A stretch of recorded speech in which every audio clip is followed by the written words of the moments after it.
राधे राधे, जय श्री कृष्ण। दोस्तों, शिवरात्रि पर करें ये उपाय, पति पत्नी के संबंध होंगे अच्छे। दोस्तों, शिवरात्रि पर बहुत सारे उपाय किए जाते हैं। दोस्तों, शिवरात्रि पर बहुत सारे विशेष उपाय किए जाते हैं। शिव अंत भी है, आदि भी है और प्रारंभ भी है। शिव से सृष्टि का निर्माण होता है। शिव हर एक रूप में अपने बच्चों की रक्षा करने के लिए, उन्हें आशीर्वाद देने के लिए तत्पर रहते हैं। सबसे शीघ्र, सबसे प्यारे और सबसे भोले ईश्वर शिव ही कहलाते हैं। माँ पार्वती के साथ शिव की शक्ति इतनी ज़्यादा बढ़ जाती है कि इससे प्रत्येक व्यक्ति अपने जीवन की समस्त समस्याओं का समाधान पा सकता है। शिव और शक्ति मिलकर अर्धनारीश्वर हो जाते हैं, जो पूरे सृष्टि में समाहित है।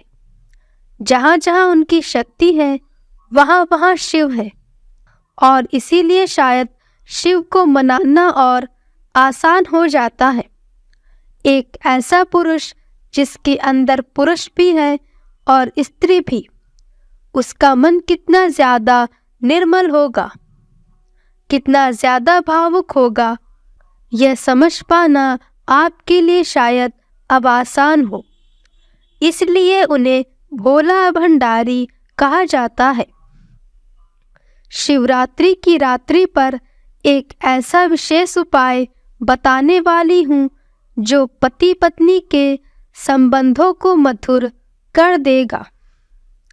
कितना भी क्लेश हो, कितनी भी प्रॉब्लम हो, आपकी शादी बिल्कुल एकदम खत्म होने की स्थिति पर खड़ी हो, तो भी यह उपाय हम एक बार ज़रूर करेंगे। प्रयास से हमें कभी हारना नहीं चाहिए। जीवन में जितनी भी तकलीफ़ें आए, हमें एक कदम बढ़ाकर उनसे एक बार सामना करना चाहिए। तो चलिए इस शिवरात्रि पर एक प्रयास और करें, एक कदम बढ़ाकर अपनी सारी की सारी समस्याओं का समाधान पाने का प्रयास करें। करना क्या है तो चलें बताएं। आपको क्या करना है? शिवरात्रि को सुबह के समय आप उठ जाइए, आराम से नहा धो लीजिए, बिल्कुल स्वच्छ मन से, स्वच्छ तन से और स्वच्छ भाव से इस क्रिया को आपको कर लेना है।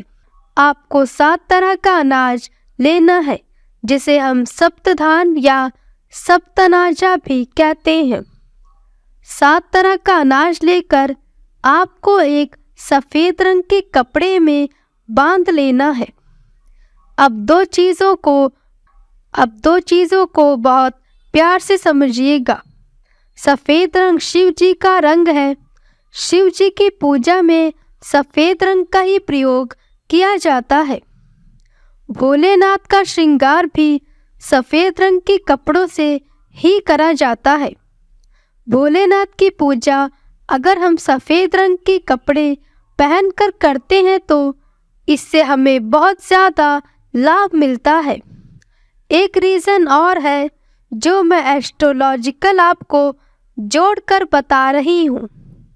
शिव हमेशा चंद्रमा को अपने सिर पर रखते हैं, और चंद्रमा कैसे हैं? चंचल। चंद्रमा की 27 पत्नियां हैं। वह कभी इधर तो कभी उधर भागते रहते हैं। इसीलिए कुंडली में अगर 6, 8, 12 का चंद्रमा बैठा होता है, इंसान भागता रहता है।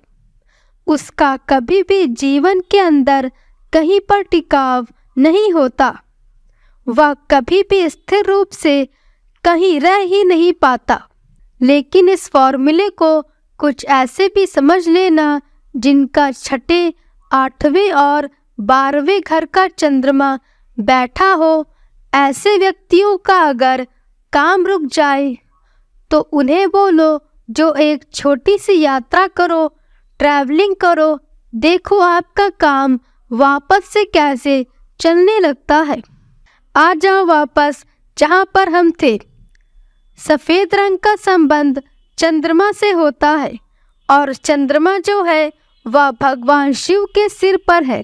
तो आपको उन्हें चंद्रमा को प्रसन्न करना है और वह प्रसन्न हो जाएंगे तो भोलेनाथ के दिमाग के अंदर आपकी चीज़ तुरंत से चली जाएगी और आपको उसका आशीर्वाद प्राप्त हो जाएगा। भोलेनाथ को सफ़ेद रंग से बहुत प्रेम है, तभी तो उनके ऊपर दूध चढ़ाया जाता है, तभी तो उनका दूध से मिश्रित चीज अर्पित करने से हमेशा हमें उनका आशीर्वाद प्राप्त होता है। तो आप समझ गए ना कि सफ़ेद रंग उनको इतना प्रिय क्यों है। चलिए, जब उन्हें सफ़ेद रंग इतना प्रिय है तो आज हम इसी सफ़ेद रंग को यानी कि अपने चंद्रमा को बलि करने के लिए, और चंद्रमा जब जब कमज़ोर होता है तो क्या होता है, रिश्तों में खटास आने लगती है। रिश्तों में एक छोटी छोटी बातों की ईगो बनने लगती है। रिश्तों में इमोशनल चीज़ बहुत हर्ट करने लगती है। सबका संबंध किस दिल से, मन से, और यह सब चीज़ों का संबंध किससे है? चंद्रमा से। तो यहाँ पर हम उसी को जब वश में कर लेंगे, जब हम इस चंद्रमा को कंट्रोल कर लेंगे, तो कहाँ से रिश्ते खराब होंगे, कैसे रिश्ते खराब होंगे और संभालेगा कौन? वही जिनके सर पर बैठे हैं ये, यानी कि महादेव। अब क्या करना है आपको? सफ़ेद रंग का कपड़ा ले लेना है, इसके अंदर आपके 7 तरह के अनाज भरने हैं। अब 7 तरह के अनाज मतलब आपके 7 तरह के ग्रह। चंद्रमा के अंदर आपको आपके 7 ग्रह भर देने हैं, और जिनको कंट्रोल करेगा कौन? पुनः महादेव। कनेक्शन समझ में आया? एक साथ में मैंने आपकी सारी समस्याओं को एक पोटली में बंधवा दिया और किसके हाथ में दे दिया? देवों के देव के हाथ में दे दिया कि अब इसका समाधान कर दीजिए और हमारे रिश्तों को बहुत बेहतर कर दीजिए। यह पोटली आपको सुबह के समय बना लेनी है। उसके बाद आपको इस पोटली को थोड़ा सा ऊंचा रखना है और उसके नीचे धूप बत्ती जलाकर आपको 11 बार ओम नमः शिवाय का पाठ करना है। उसके बाद यह पोटली आप अपने मंदिर में छोड़ दीजिए। अब आपको क्या करना है? संध्या को यानी कि शाम को इस पोटली को शिव मंदिर में ले जाना है। शाम को क्यों ले जाना है? क्योंकि शिवरात्रि का जो पूजन होता है वह पहले पहर का संध्या से चालू होता है। शाम को 6 बजे से पहले पहर की पूजा चालू होती है। पहले पहर की पूजा में आपको यह पोटली ले जाकर भोलेनाथ को सिर्फ स्पर्श करनी है, सिर्फ उनको छुआ देनी है। वहाँ से उसे वापस अपने घर ले आना है। अपने घर में, अपने बेडरूम में इसे रात भर रखे रहने देना है। अगले दिन सुबह अपने सर से 3 बार वार कर, सीधा उल्टा नहीं, सीधा, और 3 बार ही आपको अपने पति के सर से वार कर, अगर वह आपके साथ नहीं है, वह आपके पास नहीं है, उनके सिर से आप वार नहीं सकते, तो उनकी तस्वीर से वार लीजिएगा। उसके बाद आपको इस पोटली को आपको अनाज निकाल कर 5 जगह पर आपको बांट देना है। कैसे?